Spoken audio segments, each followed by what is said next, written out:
बहुत लोगों की ये शिकायत रहती है कि वो ध्यान का अभ्यास तो नियमित करते हैं, लेकिन उन्हें आनंद का अनुभव नहीं मिल पाता। सद्गुरु बता रहे हैं इसका कारण और इसके लिए 3 नुस्खे। प्रश्न: कुछ लोग ऐसे होते हैं कि जैसे ही ध्यान में बैठते हैं उन्हें आनंद का अनुभव होने लगता है। मैं भी ध्यान करता हूं, लेकिन मुझे कुछ भी महसूस नहीं होता। सद्गुरु कहते हैं, जिस जगत में हम रह रहे हैं हमें उसकी प्रकृति को समझना होगा। मान लीजिए बाहर एक सेब का पेड़ लगा है। अगर आपको सेब चाहिए तो ऐसा नहीं होगा कि आपने इच्छा की और सेब आपके हाथ में आ गया। अगर आप यूं ही पेड़ पर पत्थर फेंकने लगे तो भी सेब आपके हाथ नहीं आएगा। आपको सेब के फल पर निशाना लगाकर मारना होगा, केवल तभी वह आपके हाथ में गिरेगा। इसका मतलब यह है कि इससे कोई अंतर नहीं पड़ता कि आप किस चीज की इच्छा कर रहे हैं। हो सकता है अचानक आपने यूं ही पत्थर फेंका और वह जाकर फल में लग गया और फल आपके हाथ आ गया। आपकी कोई इच्छा नहीं थी, आपने तो बस यूं ही पत्थर फेंका और फल आपको मिल गया। सवाल इसका नहीं है कि आप उसके लिए इच्छा कर रहे हैं या नहीं। जानबूझकर या अनजाने में आपने सही काम कर दिया और आपको उसका फल मिल गया। जीवन के हर पहलू के साथ यह सृष्टि इसी तरीके से काम करती है। अगर आपको यह पसंद नहीं है तो आप कहीं और चले जाइए, लेकिन इस सृष्टि का नियम तो यही है कि जीवन के बेहद सरल मामलों से लेकर जटिलतम पहलुओं तक जब तक आप सही काम नहीं करेंगे तब तक सही चीजें आपके साथ घटित नहीं होंगी। तो अनुभव को लेकर आप चिंता ना करें। आप अपने तरीके पर ध्यान दें और यह देखें कि उस क्रिया को करने का सही तरीका क्या है।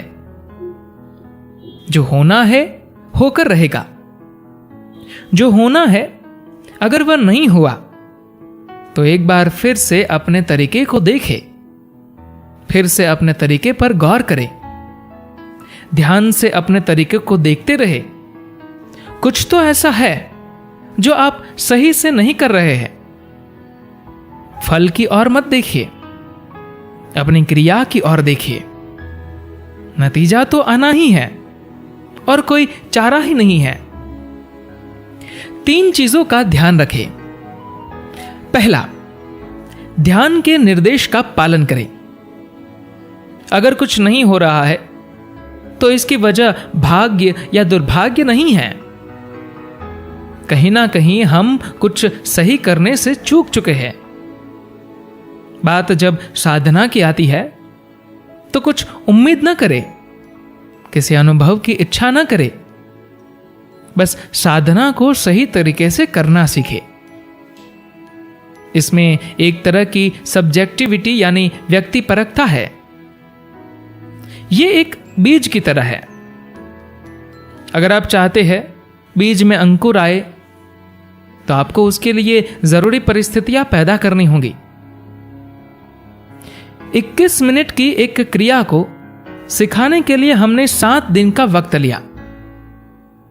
क्रिया सिखाते हुए करीब 30 घंटे तक आपको निर्देश दिए गए। जब तक आप उन सभी चीजों को तैयार नहीं करेंगे ये काम नहीं करेगी। बीज कितना भी शानदार हो, अगर आप उसे जरूरत के हिसाब से धूप, हवा और पानी नहीं देंगे तो वह कभी भी अंकुरित नहीं होगा। यह भी कुछ ऐसा ही है।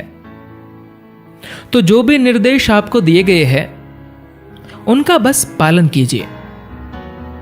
दूसरा, ध्यान पूरी निष्ठा से करें। अगली बात है निष्ठा।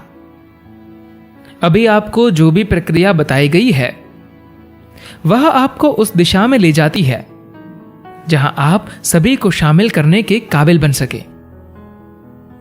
अगर आप खुद को सबसे अलग समझने की कोशिश कर रहे हैं तो इसका मतलब है कि आपके भीतर निष्ठा की कमी है।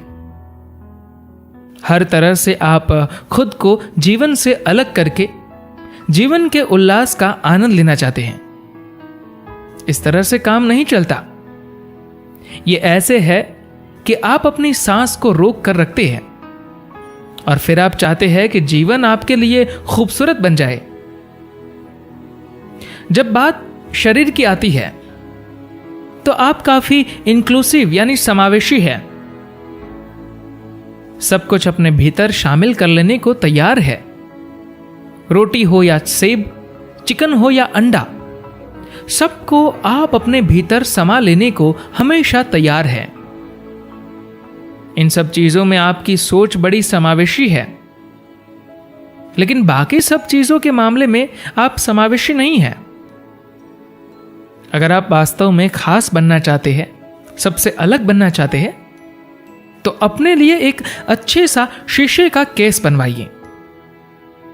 तब आपको समझ आएगा कि सबसे अलग बनने, खास बनने से कोई लाभ नहीं मिलता।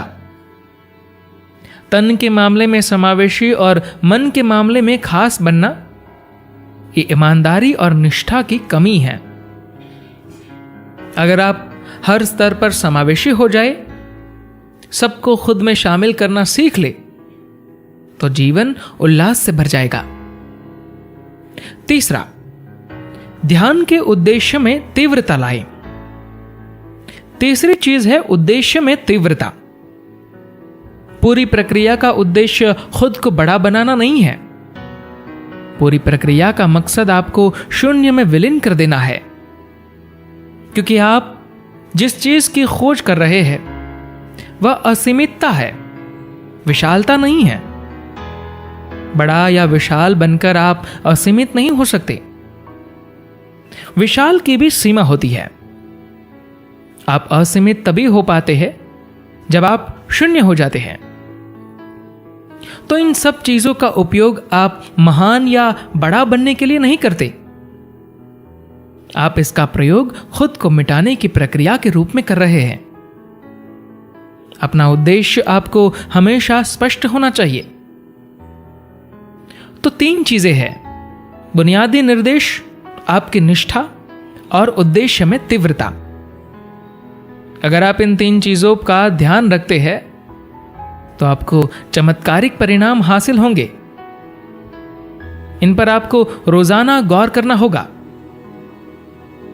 केवल अभ्यास से पहले ही नहीं, आप जब सुबह सोकर उठते हैं तब चेक करें, क्या आज मैं ऐसा होने जा रहा हूं? यह चमत्कारिक ढंग से काम करेगा। धन्यवाद।